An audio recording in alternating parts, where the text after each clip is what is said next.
Be obsessed or be average?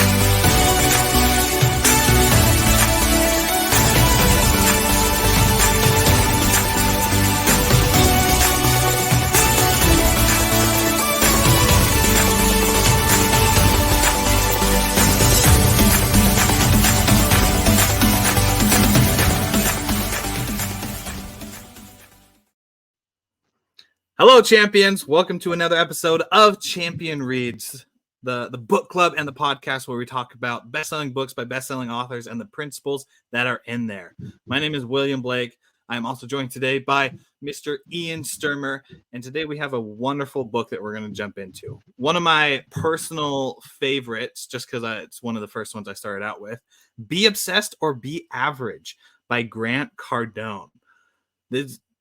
It was one of my first books that I jumped into. And it was funny because I listened to it on Audible. I was signed into a friend's account because I had no clue what it was back then. And he's like, hey, why don't you, I'll sign you into my account, listen to some books. And if you like it, you can get Audible on your own account. Be Obsessed or Be Average was one of those books. So I started listening to it and I just fell in love with the principle of just being obsessed with the things that you want and the things that you really are obsessed about, but might hide behind fear, judgment of others, and everything in between, right? And then I realized that as I was watching YouTube videos and I was getting introduced to Grant Cardone, that it was that dude who was straddling his airplane on the book cover of Be Obsessed to Be Average, that was Grant. And connecting those two, it was just like a wonderful thing here, wonderful guy here, and it mixed it to being like, wow. What an impactful thing. So I'm glad that we're able to have this chance to jump into the book. Ian, I know beforehand, even before we hit record, we started talking about, we started having a good discussion and we're like, no, we got to stop before we don't record this because this is just good stuff to talk about. So I'm going to turn it over to you to just kind of summarize and bring up what we're talking about. And then let's just have a good talk about it. Yeah, well, I thought we already went over all the good ideas before, so I don't know if we're done now. Yeah, we're done. All right, champions, we'll see you on the next episode. Yeah. So as I started reading this book, I got thinking that it really is just, the go big or go home, go out and do things. And that's something that's been hitting me a lot lately because I'm an idea person and a planner. I love to plan everything out. And, with a podcast, okay, well, let me figure out the room I'm going to be in. Let me get my mic. Let me figure out the camera I'm going to use. Let me find the software. And then 6 months later, I haven't done a podcast yet because it's all the planning. And this really is, go out and do it.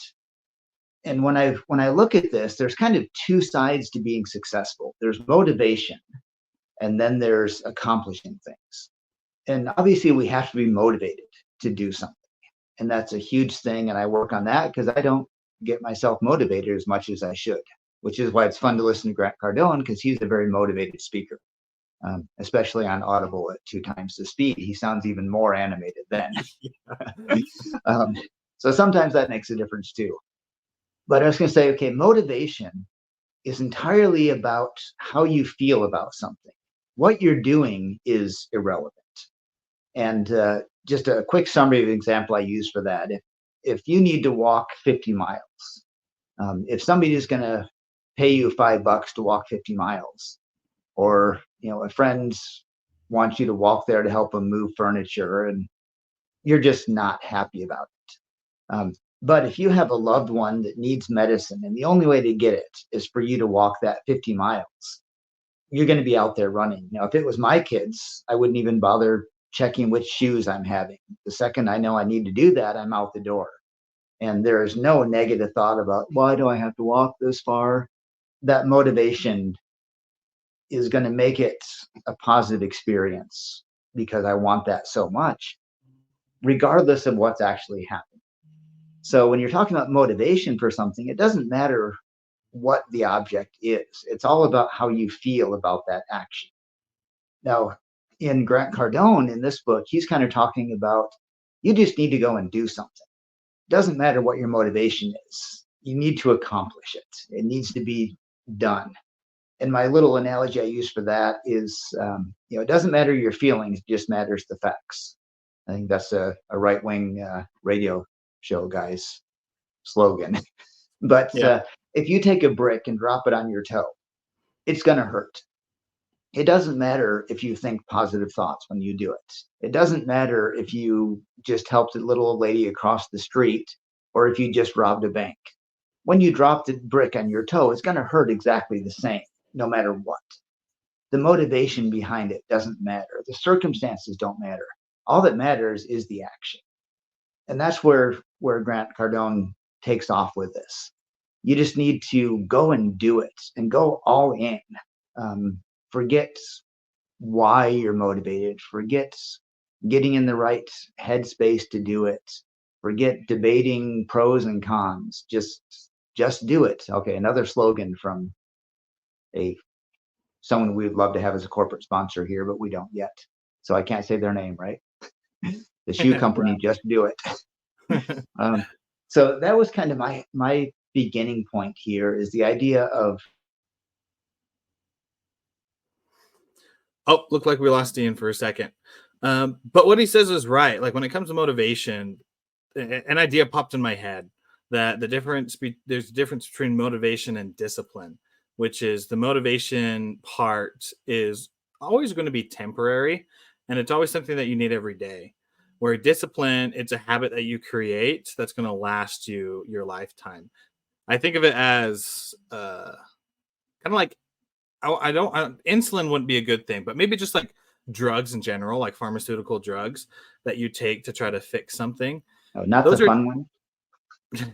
No, not the fun one. Those are pretty temporary. Like they don't permanently fix the problem. They're just there to be able to knock off the symptoms and to get you to feel better, to be able to do stuff. But if you stop taking them, they don't last long. Instead, on the other side, if you were to, for an instance of like, I can't remember, think of it off the top of my head, but be able to have that thing of goodness, dyslexia is coming. Big breath of discipline, then it's a more permanent change than keeping motivation. So when it comes to needing to get things done, I think you're right when it comes to, it doesn't matter what you feel emotionally. You kind of just got to get the stuff done. And so there's two ways you can go about it. You can, one, motivate yourself every day through whatever method to be able to get what you need to done. Or you can learn to do the hard stuff when not motivated, which is how most people become successful. Yeah, and I think that's what it is. You've got to just do something. And one of my rules of life is the things that happen today are going to happen. Most of those are out of my control. What I can control is how I feel about it. So if I have a task that I don't like, that I have to do in the day, I have to do that task no matter what. But I can either be miserable while I do it, or I can be happy while I do it. That's within my control. And what I kind of get from Grant Cardone, especially at the beginning of this book, is it doesn't matter if you're happy about it or not. It doesn't matter, you can't wait to get disciplined. You can't wait to build a habit. You can't wait to get all of the stars aligned correctly for your idea to take off. You've got to just dig in.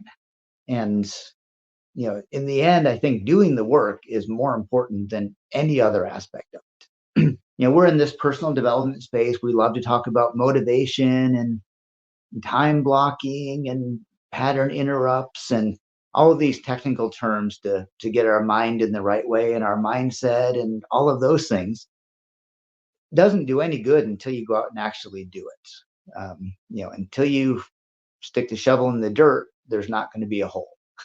Doesn't matter how motivated you get and how much planning and discipline and diagrams you make, until you go out there and start actually working, nothing's going to happen.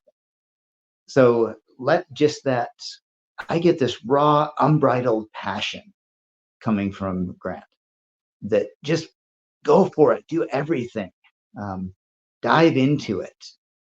And, obviously there's some strategy, there's planning, there's, learning specialized knowledge and those kind of things. But those will all come as you're working on it. But if you don't start working on it, nothing is going to happen. It doesn't matter. The best ideas, who's the first person to invent a helicopter? Well, we say Leonardo da Vinci, but he never built one, so it doesn't really count. And who knows how many other people we just don't have the papers from or never wrote down the papers. And no matter how brilliant they were, it's useless. They're useless, not to be rude. If they didn't do it, it doesn't count. So just get excited, go do it. Don't hold back. That reminds me of something that I heard from Alex Hormozy the other day. It's about the principle of just doing it even when it's hard, doing it when you're not motivated. Because I think that we expect that when we do the thing that we think we need to do and that we should do, that we're going to be as motivated as we were when we had the idea. And especially when it comes from other people like influencers and gurus, we feel like we're going to have that same fire under our butt, motivational feeling that we had back then when we sit down in our chair and start doing what we need to do. But most of the time, and I'll even go out on the edge of the branch and say all of the time, that's not how it happens. We don't feel this burst when we sit down and do something. But even though our emotions aren't maybe there, we still just got to do it. And I think there's a key principle there of people expect the motivation to come and then to do the thing. When in reality, you do the thing first, and then that's when the motivation comes. I think that's true. Yeah, you can't sit and wait until you feel like it. Okay, I enjoy sitting and waiting until I feel like it, but nothing happens. Same here. Yeah. Yeah. You've got to have that motivation. Sometimes, the world conspires to force you into something at a certain time where you have to do it. But to really achieve success, whether it's in business or whether it's just, having a good relationship and family, you can't sit and wait until the right time. So, we're both married. If we sit and wait until our anniversary to buy our wife something or tell her that we love her, it's not going to work. We've got to be doing that all the time. You can't wait until don't get me wrong, do something special on special occasions, but you've got to get out and do it right now. You've got to constantly be working on it. Don't wait. And I guess that's the end result. I keep saying, don't wait for the right time. Don't wait for something to happen. Be constantly working on it. And as you're doing that passion, that obsession is going to keep growing. If you tell your wife you love her once a year, you're not likely to have a stronger and stronger relationship. If you tell her you love her every day, that's going to continue to grow. And it's going to continue to fuel that relationship, fuel that. Okay, I just said fuel a couple of times. So, if you don't constantly put gas in your car, it's not going to work. It's got to always be there for it. So forget waiting, forget special occasions. I'm almost going to say forget planning. Okay, as much as that's important and to be successful, you've got to have some discipline and planning and all that. But almost just do it first and then pivot, change, correct, grow, and all that as you go along. But if you're waiting to be successful, it's not going to happen. One last one, I'll turn it over to you. I was talking to somebody once, and I was in Utah at the time, and I was saying, yeah, you can't just wait for your ship to come in. And I thought, yeah, because we're in Utah, and the ocean's 1,000 miles away. So if you're waiting for your ship to come in, you're going to wait a long time because there's no ocean for a ship to be on right here. You've got to go to the ocean if you want to find that ship. then you got to start swimming out and find that ship and haul it back in and get it, because it's not going to happen any other way. You're going to have to go and do it. You're going to have to get excited, get passionate, be obsessed. Then things can happen. Otherwise, the person who is obsessed is just going to pass you by. And it comes from, I'm going to try to tap into my passion a little bit here to distinguish the difference between talking about it and really be passionate about it. So I'm trying to think of a topic that I'm very passionate about that hits me at my core. And what I'm probably going to say is the challenges that we go through and the darkness inside of us in a positive manner. So I can go out, and if I was a speaker trying to motivate someone, I would say darkness and challenge, all of us have that in our life. But what we can do is that we can face the pain, go through it. And on the other side, that's where the light is. That's where our superpower is. And if we just take that little bit of pain, little bit of darkness, then we can go through it and be able to come out on the other side. Right? That's a decent message. And I think if that was a video on TikTok, you put a little like music in the background and whatnot, that'd get a couple hundred views. But that's not like the obsession. That's not the passion that you get from people who are absolutely obsessed with their mission, absolutely obsessed with the principle, the ones that get like the million views on TikToks, the ones that are paid speakers to be able to go out. See if you can tell the difference with this one as I try to like manually tap into this passion. And I'm taking action on it, so that's why I could feel it building up right now. Yeah. Okay, I'm ready. Let's do this. But when it comes to being in the darkness, when it comes to having that challenge, you just have to face it. You got to push through the pain because it hurts. It hurts. But you also know that in 5 years, that if you're still in the exact same place that you were today, that's going to hurt even more. And the people that you love, the people that you admire, and even yourself, they're all going to be disappointed that because you just didn't take a small step forward, because you didn't just face the pain and you just tried to avoid it as many directions as you can, that you're just going to be stuck in that darkness. And I don't want you to be stuck in there, because darkness sucks, like I said. But as you face it and go through, I know you can do it. On the other side, there is light, there is love, there's inspiration, there is hope. On that other side, when you're sitting down in a dark room, your head's down and you're crying, you have your knees up, your arms are crossed, and you have no clue what to do, you can look up. And on the other side, you'll be able to see someone standing at the door. That person is the future you. You're able to take yourself, look up, and that person who has his hand out, looking at you in the darkness, says, I'm right here. Let's go. And you're able to stand up with courage, knowing that as you take the small step that you need today through the pain, through the darkness, that you can get into the light that you desire. I can go even further and deeper into that. But there's just such a difference between when it comes from the mind and when it comes from the heart.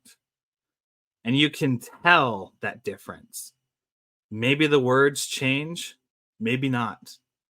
But it's that simple difference of when you speak from the heart and speak from a level of obsession and passion versus speaking from just your mind and what you experience from the knowledge of other people that you read in books and videos and such. And that difference is what makes the difference between I'm going to do this as a hobby and the difference of this is my life and I'm going to be the hero so that the pain I go through, other people don't have to go through it. Yeah, love that. And yeah, again, that difference in really caring about what you're doing. You can see that we've all been to, I've been to a restaurant, just a little mom and pop restaurant, and you get somebody who's just there to pay the bills, and you get somebody who just loves their business. And you can feel that going into it. You can feel that people enjoy what they're doing. They're passionate about it. And I want to be in those businesses. I want businesses. I want to have one of those businesses where you have that excitement. And okay, this is kind of veering off a little bit, but as you were talking, I kind of was reminded of another idea that hit me a little while ago. Kind of the difference, you need some discipline in building, but you need the passion, that's obsession. And I was in the bathroom. Don't worry, I'm not going that way with it. But I was looking at my counter, and I had a bottle of deodorant, a can of deodorant, and I had a bottle of cologne next to it.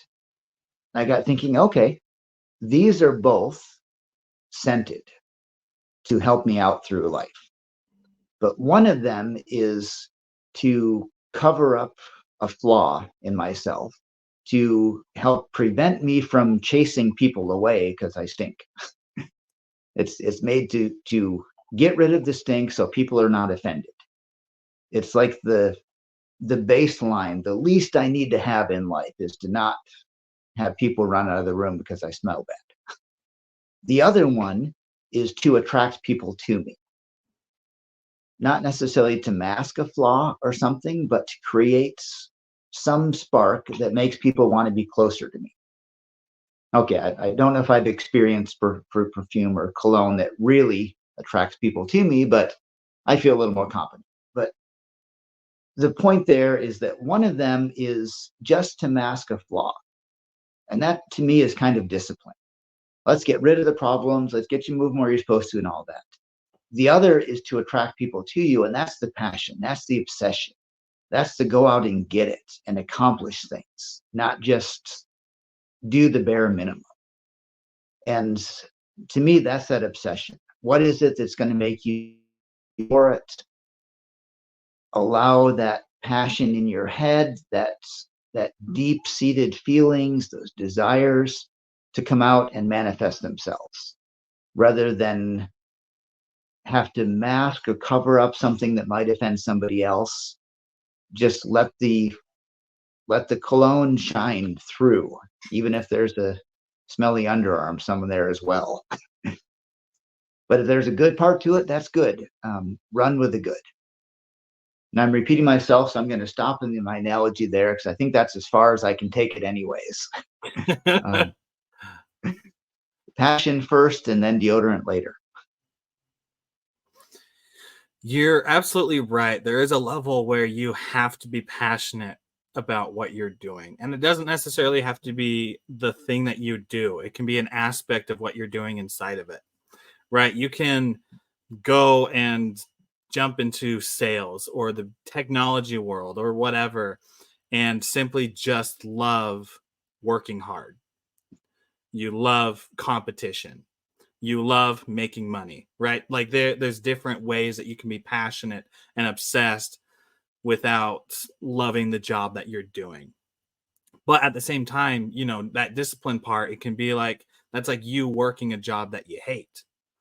Yeah, you go every single day. You got to show up so you get paid so that you're able to provide for your life and everything, right? A lot of the times, I wish it wasn't the case, but a lot of the times most people don't go to their jobs and they're super excited to go there. But they're disciplined where being like, yeah, I have to go. Then there's the other side of it where you add a little passion into that, add a little something that comes from the inside your heart from that. And it flips from I have to do it to I get to do it. And that's what I love about Grant's principle of being obsessed or be average, because we're not talking about simply, I'm just going to do this and it's going to suck the whole way. It's like, I'm going to do this because inside of me, I know this is a calling. This is something I need to do. And as I just start on it, it's going to suck. It's going to be awesome. I'm going to be sad. I'm going to have joy. Like it's going to go in all different spectrums. But you're willing to go through the field of emotions because you are obsessed about that thing.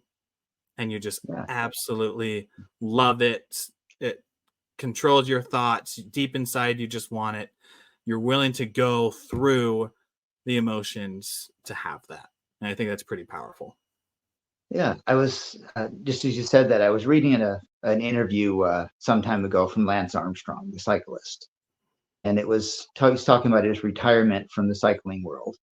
And the person asked him, "What are you going to miss the most now that you're retired?" And he said, "The practice." I thought, wow, it's not crossing the finish line. It's not being on the cover of magazines. It's not the press conferences with everyone cheering for him or the crowd roar of the crowds as he goes by. It's the practice, because he developed that passion for what he was doing. And he knew that if he wanted to cross that line first, for that finish line, he had to be the hardest practicer. He had to practice more than anyone else. And that practice became the excitement, because everything else that was going to come down later on down the road was encapsulated in that practice. Now, I've tried to do that in some of my business. I do some life insurance, and I hate cold calling. I hate warm calling. Even hot calling is not always my favorite, but I love sitting down with somebody. But when I pick up the phone, that might be what it takes to get what I want in the end, to help somebody out, to give them something they need. So if I can tell myself that picking up this phone is not something I hate, but this might be the few seconds it takes to change somebody's life down the road, then you get more excited about it. Let that passion come through, that obsession for what you want in the end, and let that bleed back to everything you're doing to get there. And just learn to be obsessed with the mundane, with the little incremental, time-consuming, piddly things that we all have to do in our jobs, and let obsession of the end goal come back to those steps, because that's what's going to get us there. And the more excited we are about that, the more we're going to be obsessed about everything, the more joy we're going to have when we achieve those goals. So be obsessed. And I've been debating whether or not to say this example, so I'm going to throw it out there.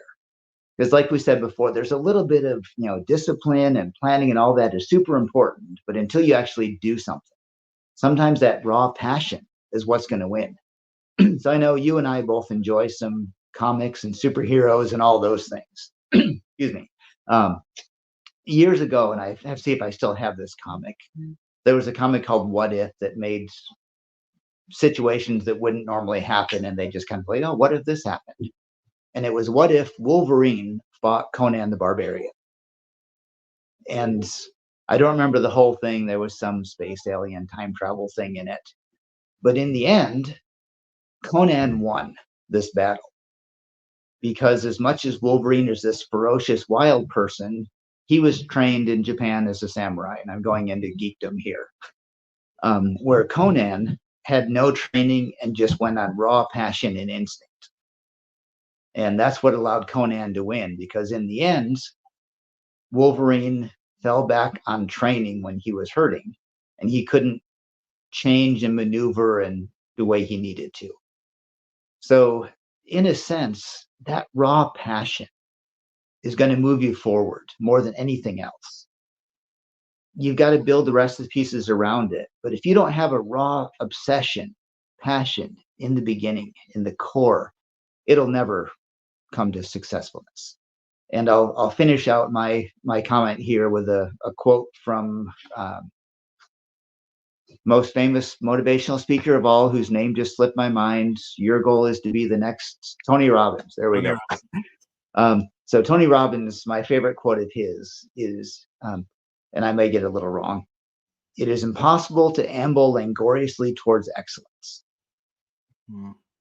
You can't just wander there. You can't just sit behind plans. You got to, in the end, get a passion. That's the fuel that's going to move everything. And I'm using passion and obsession kind of synonymously there. But I think that works. Have a passion for what you're doing. Get excited about it. Whether it's jumping up and down or intense concentration, doesn't matter. Whatever it is, that's obsession to you, and do it. So there's my final words as we hit the top of the half hour here. Yeah, and as we finish up, it's a powerful thing. And I think one thing that we might need to carry into next episode is the kind of the average part of be obsessed or be average, because we went into the obsessed part, but it's that differential of, are you going to be obsessed or are you just going to be average, the average of what everyone else is doing? And I know that since we've been in like self-development industry and we've known a lot of people who are business owners and such, we kind of have our pools of people diluted to people who are growing and people who are obsessed, as well as people who are just starting out, right? But the average, if you were to look at everyone, average person does not do that. The average person doesn't try to achieve something bigger than themselves. The average person might set New Year's resolutions, but doesn't really change their life. And if they do, then they just be like, yeah, I hit the goal. And then they go back to the person that they were before, right? That's what this average thing is about. And what you brought up is so important, of the need to just go and do more, right? Go and be more. Like I have a secret goal of being in the next Tony Robbins. That came from me just admiring the guy and saying, like, I want to be like him, because I think it'd be really cool to just help so many people on a bunch of different stages. But that being said, can I not already help a bunch of people where I'm at right now? Right. And that thought process and everything that goes with it is coming from like the obsession of just wanting to help more people. But for everyone out there who, and the listeners on here who aren't doing that and who are just kind of sitting around not doing anything, you got to be proactive. You got to be intentional. And I can't remember exactly the quote that you said, Ian, but you can't just basically sit there and let life happen to you. You got to go and make the life. So I can't remember the quote now either, but it had the word ambient in it. Oh. So yeah, it was you just can't sit by and wait for things to happen. I think the average person thinks their way into trying to make their life different. The high achiever, the high performer, the champion, the hero, the obsessed individual in the good way are the ones who act themselves into making their life happen. And so as you move forward and as you continue to do it, our challenge for you today as we end the episode is to think about your goals and think of what is the next step that you need to take to get to where you need to go. And then do that next step. Because it's not just about thinking, it's also about acting. Yeah, I say then do it. That's the key. Yeah, then do it. That's the important part. Yeah. Well, thank you, champions, for listening to this episode of Champion Reads. If you found inspiration in this episode, go ahead and subscribe to our podcast channel. We are across multiple podcast platforms, most of the popular ones. You can find our social links and everything that you can follow us on at mychampionscircle.com, where you can find our links as well as links to other things that we're doing as well. And until next time, champions, continue to act yourselves into not just thinking, but act yourselves into the life that you're going to change, because you're the champion in your life, and it all starts with one step. So go ahead and take that one step. We'll see you on the next episode, champions.